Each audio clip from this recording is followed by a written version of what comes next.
Okay, it's 6 o'clock. We all stand for the pledge. I pledge allegiance to the flag of the United States of America, to the republic for which it stands, one nation, under God, indivisible, with liberty and justice for all. Okay, we've contacted, I don't know how many pastors trying to get a pastor to pray tonight, but everybody seemed to be obligated somewhere else, and that's okay, and I completely understand that. So I'm going to say the prayer of this. Lord, we thank you for your faithfulness to us, God. We thank you for everything you've done, for everything you've given us. We ask you, Lord, that you'll direct us tonight in our business. We ask you to give us wisdom in everything we do. We ask you, Lord, that you'll help in this world issues that are going on, God. We ask you to bless Israel. We ask you, Lord, that you'll help us to be wise in everything, every day, God. We need you. We trust you in Jesus' name. Amen. Amen. Okay, we'll call the meeting to order. Thank everybody for being here, all the magistrates present. We need approval of the meeting minutes from September the 19th. I'll make a motion. Okay. Motion by Roger, second by Kevin. All in favor? All right, motion carries. Okay, no unfinished business. We'll move to the new business. Our roads. Kenny, you want to give an update? Yeah, we're finished up mowing. The bushwhacker will be going all year round. So we're finishing up the in-house blacktop, and we blacktop today, and plan on for the next 2 days until the rain rains out. If you have any road name signs down, let me know, because I'm going to order them. Because we order them once a year and put them up 1st November. So that's about it. Everything's going pretty smooth right now. They got the soft dome up, and so we'll be transferring stuff into that coming next 2 days.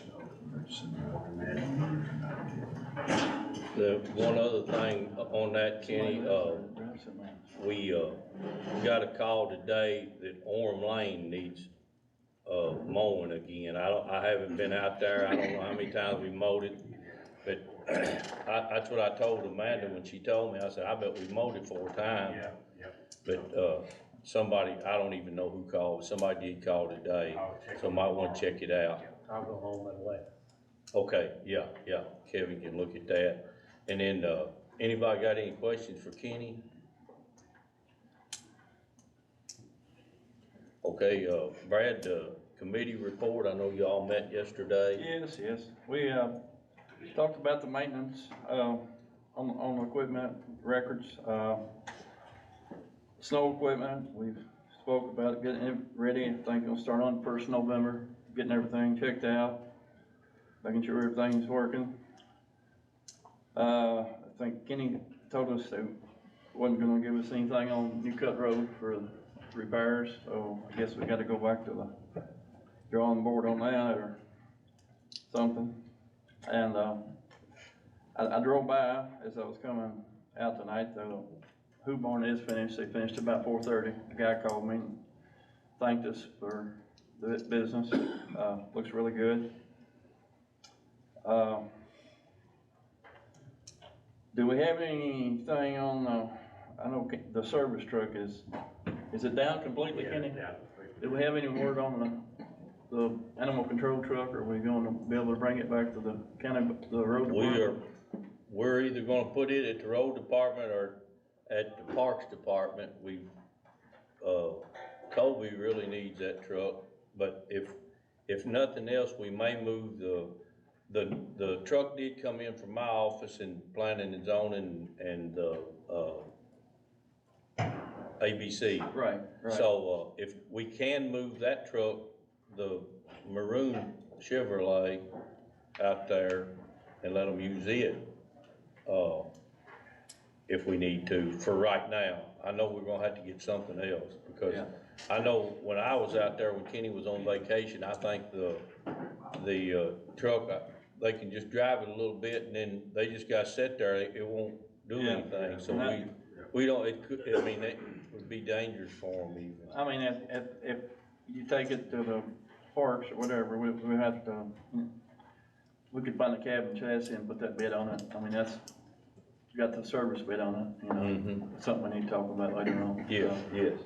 But, I think we decided 1st of November, we're gonna try to get started on cleaning some ditches and, but anyway, that's all I got. And I wanna thank Judge Bates and Danny and Kevin for helping get this salt barn up. I think it's gonna be good for our road department. And And we got they come out and fixed the post and, the shed today, so. It getting looks up in pretty good. shape, yeah. So, we're going the right way, it's just gonna take a while. yes, and just to let everybody know, Franklin County had cinders, that they were giving away. So I contacted the guys from the quarry at Lockport, and they hauled us 10 loads of cinders that we can mix with our salt. They're gonna put it in the hoop building, so it'll be dry, and, so that will help our salt go further too. So we was glad to get those. Any other questions? All right, we'll move on to solid waste, planning and zoning and solid waste. Jason is sick. Did he give you a report? Yeah. From September 14th to October 15th, they had 26 electrical permits, 42 building permits. For their next meeting times, the Board of Adjustments meeting will be October 23rd. The next planning and zoning meeting will be November 8th. Board of Adjustments meeting will be held at 7 o'clock, and planning and zoning will be held at 6 o'clock at this 4-H building. All right. Like I say, Jason not feeling well, so remember him. Okay, Parks and Fairgrounds, the director's report, Toby? First noticeable thing is the grass here and at the new ball field is coming in good. With youth sports going down and ending, we were able to get the ball field mix in on field 1. We had 2 events that we set up for and participated in, the story walk and 4-H day. Both turned out good. Today we were able to get the splash pad tore down and winterized, and all our effort now is for trick or treat. The story walk, there was a good crowd at that. I just wonder how many people did show up for that. It was really a good crowd for that, so, that's just a good thing, I think, to promote literacy and exercise. Anybody got any questions for Toby?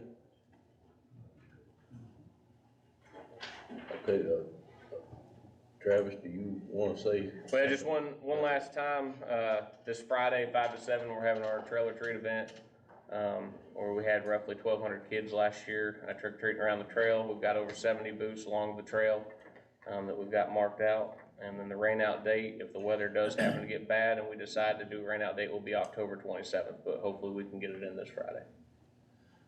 The way it's been raining, it's just been little sprinkles and mist, and if we're not getting the pour down, we'll probably go ahead and have, this event, because so many people make plans, and, it's a very, very big event. If anybody has any questions on that, contact our office.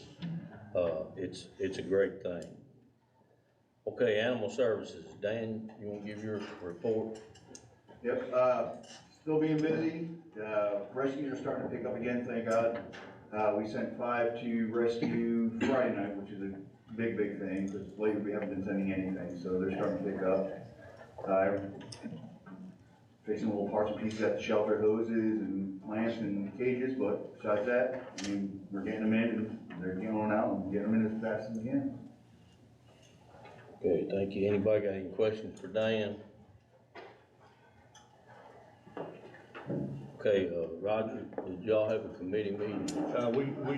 Committee did meet, topics of the discussion was, the truck that we've been asking for animal control is coming, sooner than later now, so we feel like getting, our animal control image out of the old jailer car and put them in a animal control vehicle where they can be seen and apply their job standards with a little bit more professionalism.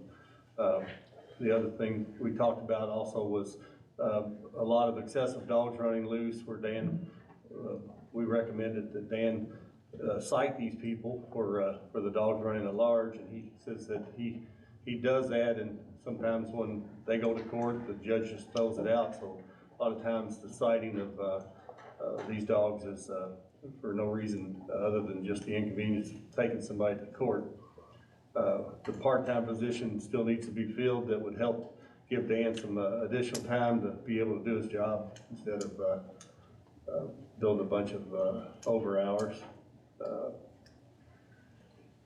They've got new gear now, he says, and requesting a body cam, which I don't think is a bad idea, where he can go out and see what's going on, and it could be recorded. So that's something that I suggest that we do as well.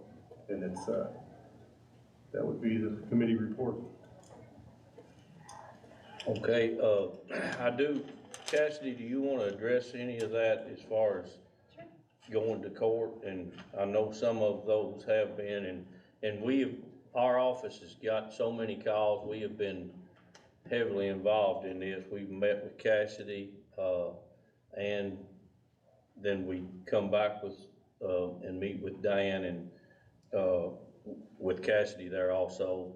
So, maybe let Cassidy just speak. I would be more than happy to meet with the committee if you'd let me know when your next meeting is. So I've been a prosecutor here for 6 years, and I've not seen one case get thrown out by a judge.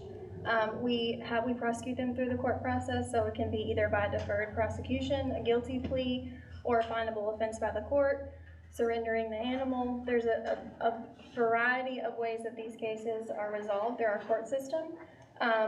Mr. Flinkfeld has prosecuted several cases with me this year alone. Dogs are constantly the complaint at my office, the judge's office. Folks are just having difficulty reaching the animal control office. A lot of times when the case may be, Mr. Flinkfeld will respond and there's no animal running at large at that time, or he doesn't physically see it. We have all sat down and had an understanding, a discussion of what the investigation and what the role of animal control looks like as an investigator, to take witness statements, photographs. A lot of people have home surveillance videos, smartphones can take a photo.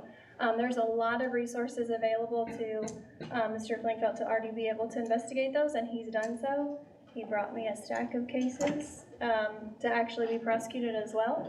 So we are taking those as he's investigating them, but our number one complaint that we're receiving at my office from the public is that animal control is just not as accessible. As you stated, we don't have a part-time position filled at this time, so it is Mr. Flinkfeld along with the Trimble County officer helping out as well. So we are prosecuting, and we do take it seriously. We have a county ordinance for dogs running it loose. We also have vicious dog laws in the state of Kentucky when an animal with a dog bite. We do have one of those actively being prosecuted in district court. So if you need any assistance from my office at the next committee meeting, I'd be more than happy to attend. And part of this, I don't think there was an understanding of how far that we could take some of the dog issues. And I think we come to an understanding this past week of what Dan can do legally, because we don't want to overstep the law, but we want to go to the law and try to correct these issues, because it's the same complaints. It's the same place, just in about 4 different places in the county where we really get the majority of the calls from. It's the same dogs. So we need to figure out how we can address this and either take the dogs. I know one in Eminence has been deferred a couple of times, but we're gonna have to get some way to get these people either prosecuted, charged, or get rid of the dogs or something. So, I mean, it is an issue, trust me, that is our biggest call, volume in my office is animals. Yeah, cause if it's a repeat offender, Yes. then there's no reason why we're not inconveniencing this Whoever doing violator the to stop, offense, yes, stop so, their actions. and I know eminence police have been working with 2 dogs up there for months, probably a year. So hopefully we're getting this resolved, I mean, because we can't just have these repeat. It's not good. Okay, any other questions? All right, Economic Development Committee, Roger, you wanna? Yeah, the committee, before this meeting, the committee, meets with the Economic Development Committee for the county. I guess the topic of discussion that we had that was most of the office was, affordable housing for this county, the lack of affordable housing, and that doesn't, reference low-income housing, it's just affordable, so we're addressing, some housing issues for the county, and then we're still inviting industry to come into the county and trying to bring in, business as best we can. All right, any questions for Roger? I will give you just a little update on the Pendleton sewers. I talked with Rob Campbell today. He calls in on a FaceTime, Zoom call every 2 weeks just to give us updates, and he says that the geotechnical people will be out, their name is Solid Rock, I think it is.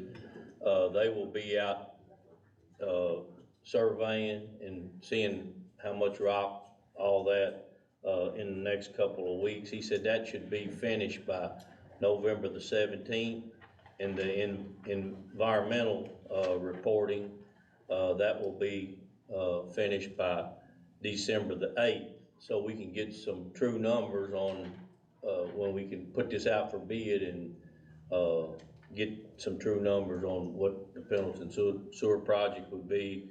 I went to a KIPTA meeting this past week, and I did talk to Scott Treese from LaGrange Utilities, and he said, there had been some concern, was LaGrange really, wanting to take that sewer line, and he says absolutely no issues there.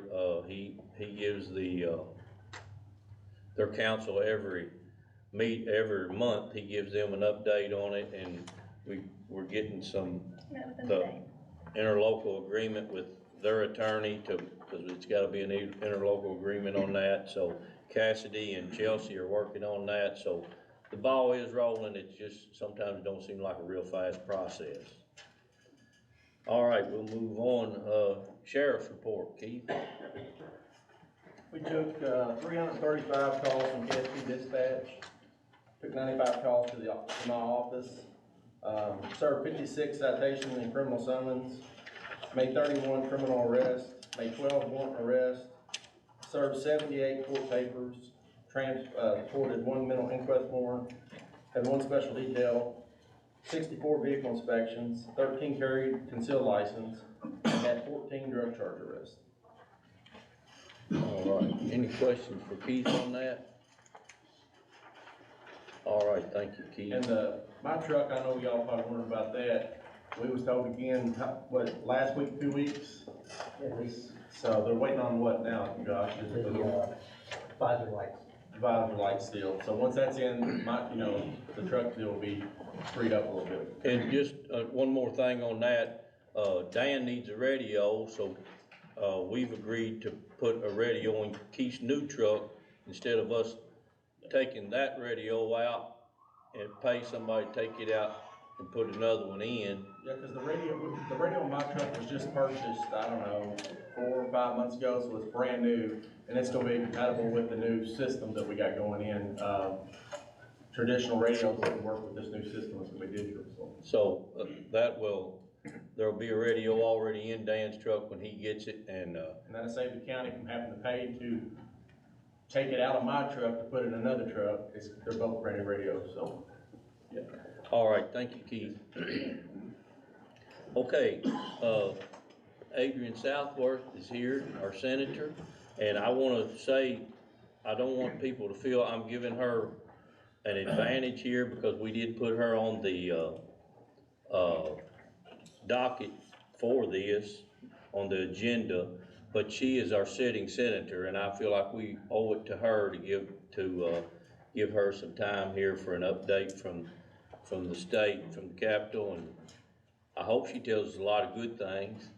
But I wanna say thank you for being here tonight, and, we'll give you a few minutes here, just give us an update if you want to. Well, thanks so much, I appreciate you. I am glad to finally get here because multiple months I've been almost here and then it gets canceled for something else that pops up, but you guys meet on the most popular day of the month, every month. So right now, we're getting ready to go into our planning session here in about another month, which is right before the session, of course, which starts. And this year is our long session, which is when we do the state budget every other year. So all of those money requests, all are coming up starting in January, and realistically February, March or so. We'll get those things put together. But right now, in November, all of the cabinet, different budgets and different things, requests come in. So I just completed the capital projects, so new projects and major renovation projects, that kind of thing. Statewide, our committee meets during the summer before the budget year to put together suggestions on major projects. So we just finished that process last week. And the rest of our committees are finishing up in maybe about 3 weeks or so, all of their final hearings. Mostly, we have a few that report at the beginning of December, but for the most part, our meetings are closing out middle of November. So that means we do a lot of research and detail work after that. So it's always a cram during the holiday season to get all the bills put together, but I'm working on those now, and lots of us are. The projects that we have going on right now that are kind of ongoing, that have been ongoing for a while, I'm gonna get an update on each of those, and then I know there's other small stuff that I have lists out there that are floating, and I haven't followed up with you guys on random things, so if I'm missing major things, just get a hold of me and we'll try to get them on a better list here. So first, everyone knows Highway 146 kind of underway. That funding is looks like it's gonna stay where it's at, and the project is gonna complete where it's at. The tunnel and sewer you just mentioned, I've been on the, there's a new, well, it's not really a new grant, but there was a grant fund, and we've talked with various people here on this. So the grant fund that I had looked at for merging projects that I really wanted to get after, they have some money sitting there right now from the past budget cycle. So it just needs to be spent. There's not a whole ton of money, but there's some, and so I've been poking around trying to figure out how do we get that here.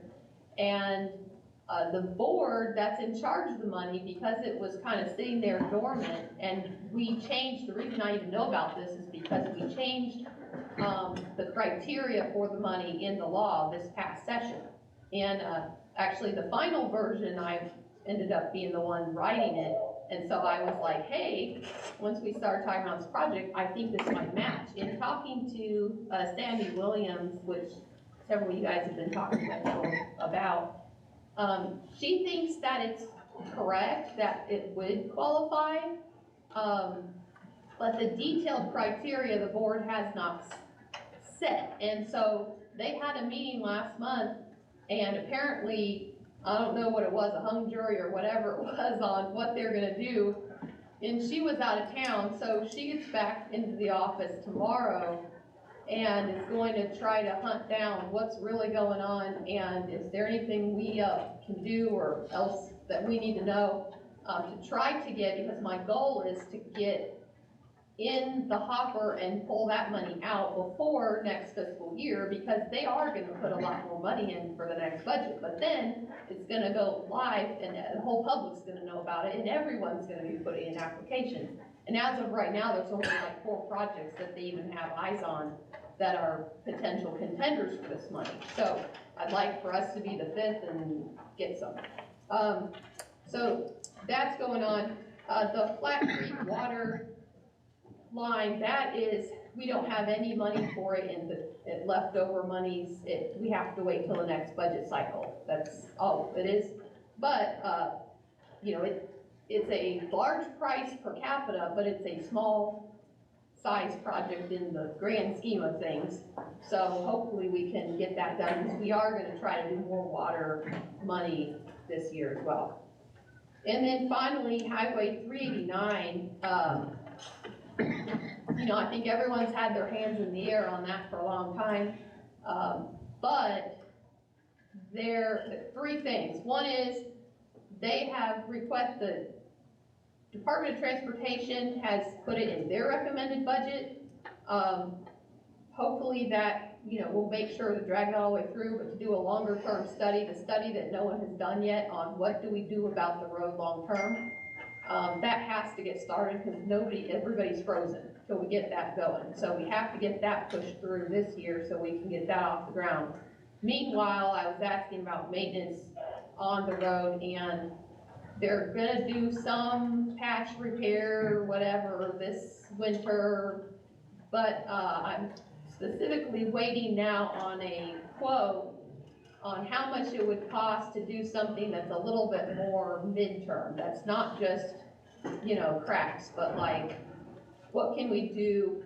They don't think that it would help to do like what they're doing on 421 in Franklin County. They're gonna put in, you know, so the road can kind of self-retain itself, whatever that stuff's called. They don't think that's even gonna work here, but we gotta come up with something. So they're gonna try to put their heads together and come up with something that we can target and then locate funds for that. So, you know, I think we have the short, medium, and long term on that. It's kind of where we're on the various stages there. Anything else I can certainly answer questions on, but those are the items that are at least front and center in my mind whenever I'm thinking about Henry County projects. Adrian, I do have one. Is that, sewer money you're talking about, is that the one that they had, that the county had to own the property on, is the reason we couldn't apply for it before? Cause that was we got the hopes of getting a $2 million matching grant, but then they come back at the last minute and told us the county had to own the property that it was going to. So I just wonder if that's the same money that didn't get used, because I know there was some of that didn't get used. Well, to clarify on the money that didn't get used, it was from the, I forget the name now, this is not helpful, but the grant pool for mergers, and it didn't matter who owned the property as long as the actual, it goes by the wastewater, ownership, as in it's not a private company that's doing it, right? You're a municipal or a public water. Yes, ma'am. So that was the key criteria, and I know it gets messy whenever you're doing an executive branch, trying to figure out from the, you know, statutes, getting it to put legs on it and actually make it move. But the criteria that we had in the statute, to me, I mean, we literally listed out there, here's all the factors and here's the order in which you have to review them. So I'm kind of almost scratching my head like, what all criteria are they up there worried about? Because it's kind of written right there. Yes, ma'am. But I don't. It may not be the same pot. Yeah, I don't think so, because it seemed like we would qualify for this if they could just get their act together to make it move. Mm-hmm. And we do have a little bit of movement, I think, on some, the old Garrett Farm, that maybe some good things they're talking about taking that, and of course it would have to be a zone change for that, but I feel like this may be something that would be good.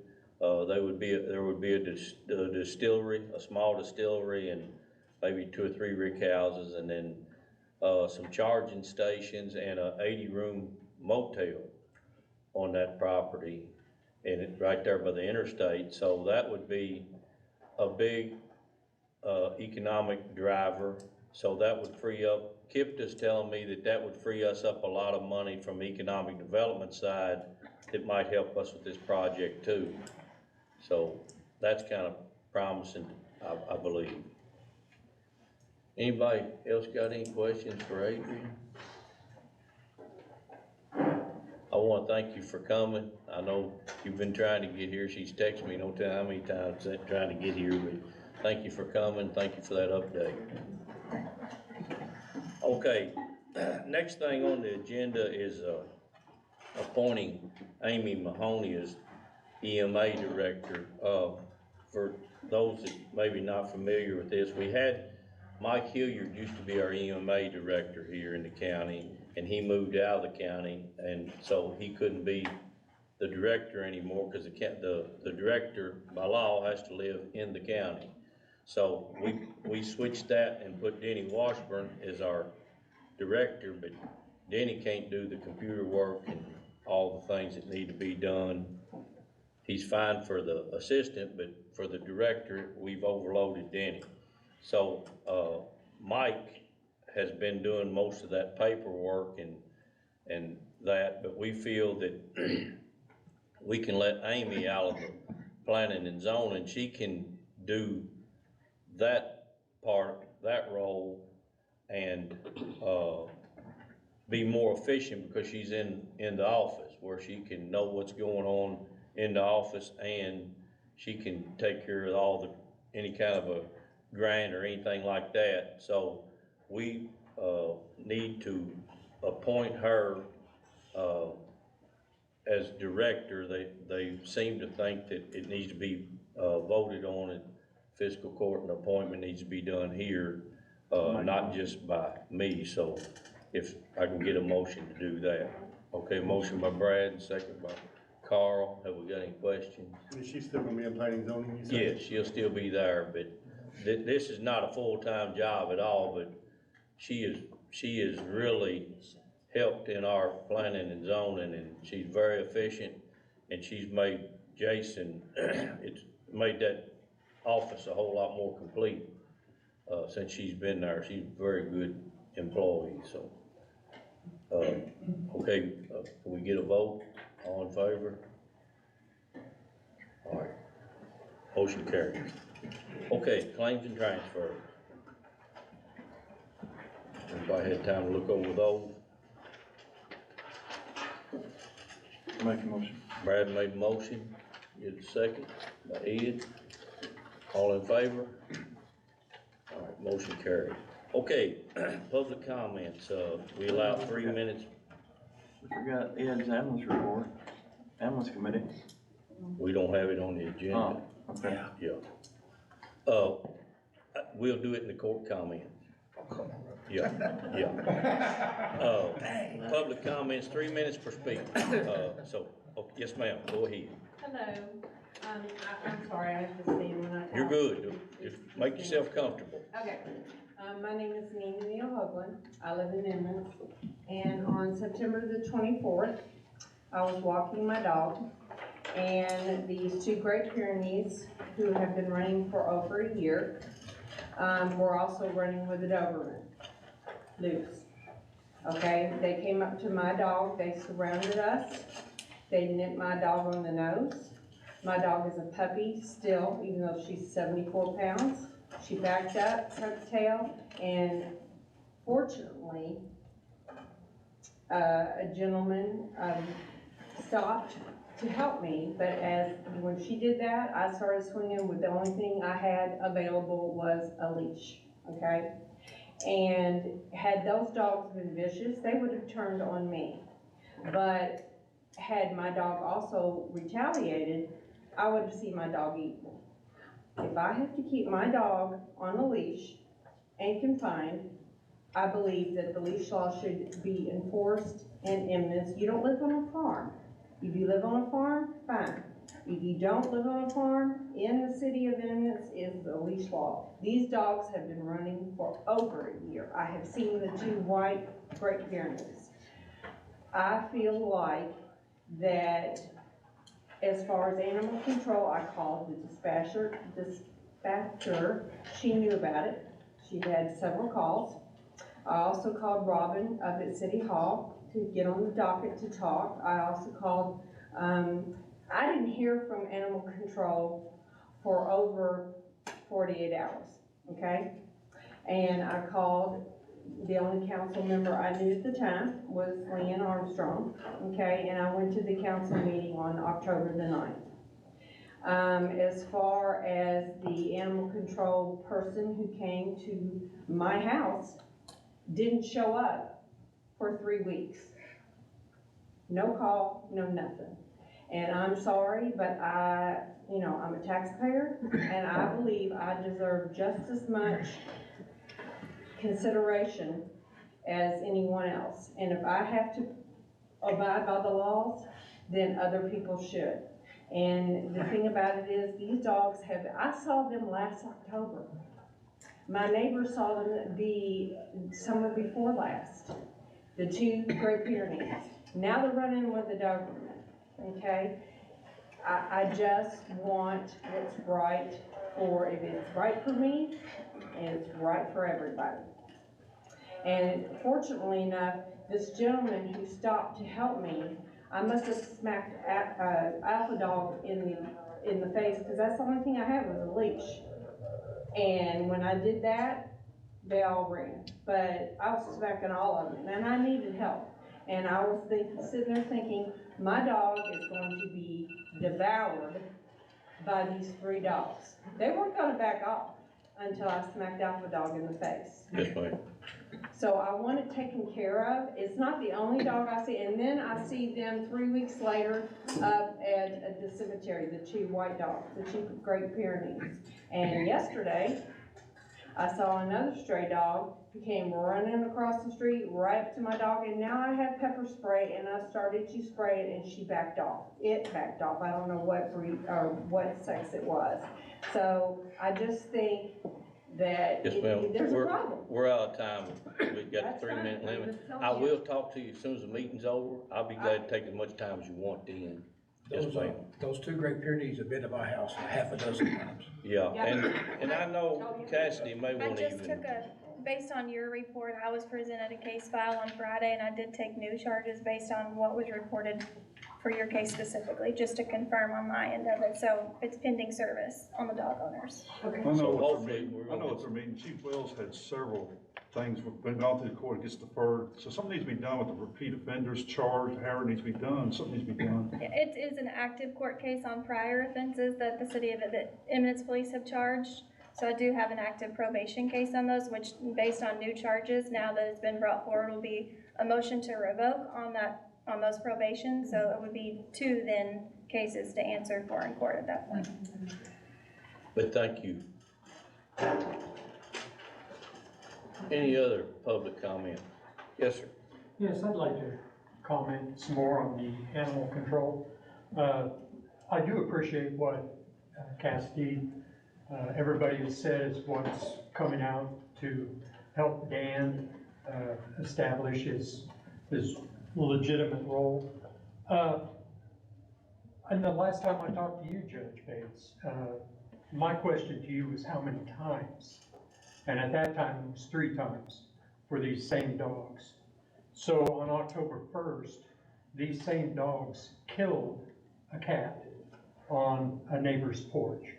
Were running loose, killed a cat. And my question to you when I met with you on 8/29 was, how many times does it take to get these dogs in control? They attacked my cat. I spent $180 to take my cat to a vet. Okay, the one thing I'm being misled by, and I've read all these ordinances, and there are spots in there, but I don't think they're blanket words that can be said. But every time anybody I've talked to, Mr. Flinkfeld will say, if I haven't seen it, I can't do anything about it. If I have a video and I want to give it to him, he says, no, you take it to the county attorney. County attorney says, I don't think that's right. He's to be collecting evidence. Another thing I don't want is I don't want Dan to mention my name in any investigation he's doing. I'm in an understanding with the county attorney that my name may be brought up, but that's when it goes to court, and that's okay. But I don't want any hate and discontent between neighbors. And that's what I feel, because I went and talked to the neighbor after Dan had got done talking to him on 8/28. And he said, well, I'm glad you came by because I was getting kind of upset at you. Well, why is he getting upset at me? Does he know me? How does he know I complained? I don't think that should be going on. That needs to come out in court. She calls me as a witness, I'll be there. Then those owners can have my name, okay? But this, I can't do anything about it unless I see it. So these dogs, I drove by the house today, they're still there. They're vicious dogs. They attacked my cat on 7/25. They attacked another cat on my property, not my cat, but a cat, on 8/25. On 8/28, I complained about these dogs to Dan again, third time. I told him I had a video. He also said he was going to write Teresa, the owners of the dog, a citation.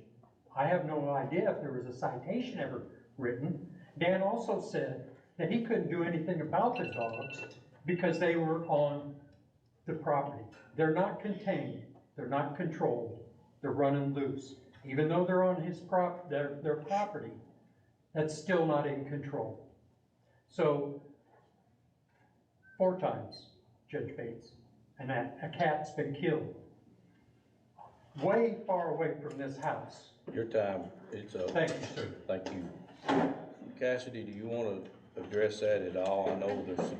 I've met with Mr. Fan several times, as well as Mr. Flinkfeld as recently as last Friday. He does have an open investigation. No charges have been filed as of today, but he does have an open and ongoing investigation. This was a case that we specifically spoke with Mr. Flinkfeld about. This unfortunately was not the first time that we've been told by complaints at our office and the judge's office by saying, if I don't see it, I can't do anything. We did go over thoroughly what it means to fully investigate, and I'm confident that that's going to proceed going forward in these cases. Okay, thank you. Any other comments? Mike, do you have anything you want to say about the economic development? I know I'm putting you on the spot, but I don't have anything new as presented. We have been talking about available housing. It's a very complex issue, but the Kentucky Housing Corporation has defined the housing problem as an available housing, not an affordable housing. There is a study that's been initiated. Amy Charles had somebody come to our meeting a couple of months ago, and they initiated a request for a grant, and it's been approved. So we're looking forward to what may be required once the results of this grant comes back. But we just discussed briefly as to what might need to be planned for this. One is it appears that it's going to have to be a place that has sewers. Will it be one development? Will it be more than one development? What type of housing may that be? We talked about different types of housing with that and how it may interface with planning and zoning. So we're looking forward to getting the results back from this survey and how we may be able to address the issues as the survey indicates. And we'll have to be working not only with the county but with the city as to how we may address this issue. all right, thank you. Something that was interesting, and we talk about jobs and all, they say houses are where jobs go at night. So if you don't have housing, you're not gonna have jobs.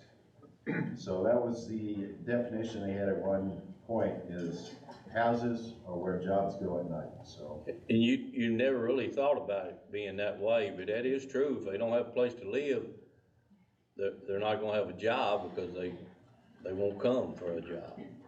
That's true. So, Thank you, Mike. thank you. May I make one more comment?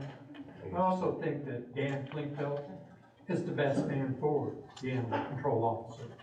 Because he's established, he already knows where the dogs are, he's already acquainted with everything. But I do feel like he needs support, and much support.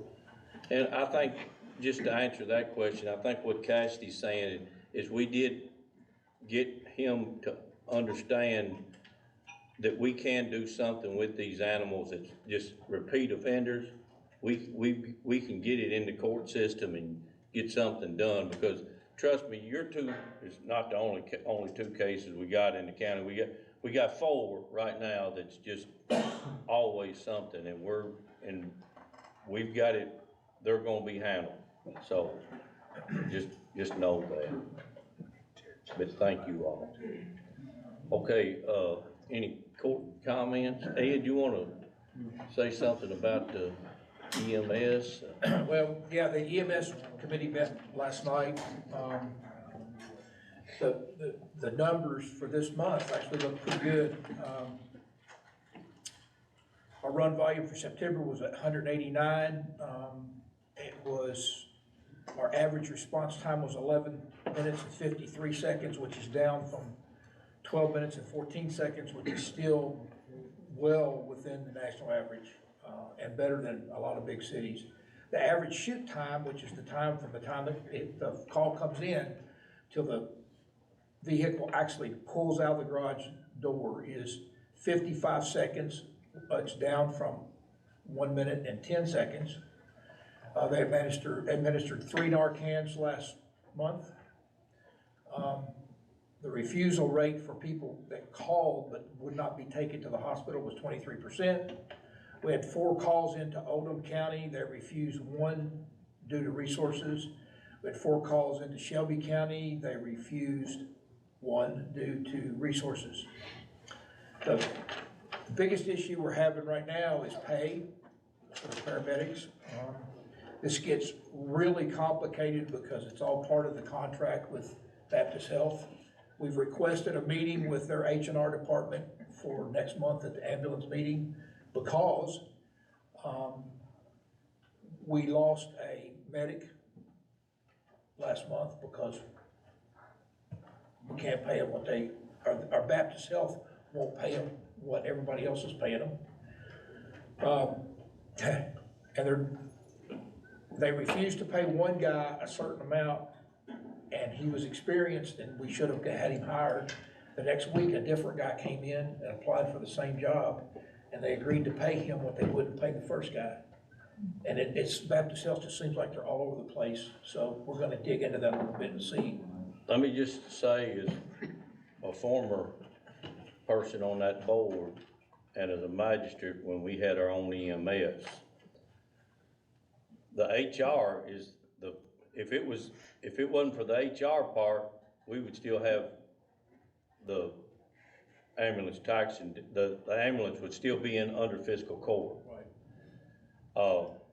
And I mean, one thing you have to consider is I know some people think we ought to bring it back to the county.